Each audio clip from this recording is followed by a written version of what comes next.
सामने जय जगन्नाथ देखो आम बाहर होता यहाँ कौ शाग कहे देखो कही से तोलिकी शागटा के अपरिष्कार होता बाछा देखो यहाँ कौ शाग हूँ पिता शाग आपण गाड़े तो कौन कहती मो बाहर होता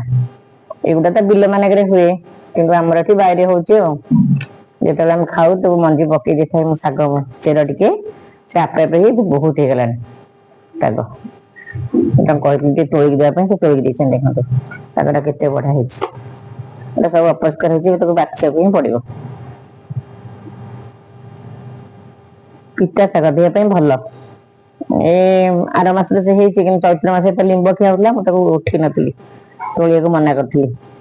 एबे तो लिंब फुल ना तेणु पिता शाग बाछी दिए हम खाइबू से किसी बछा बछी करना मत बाछा पड़ो रही नमस्कार।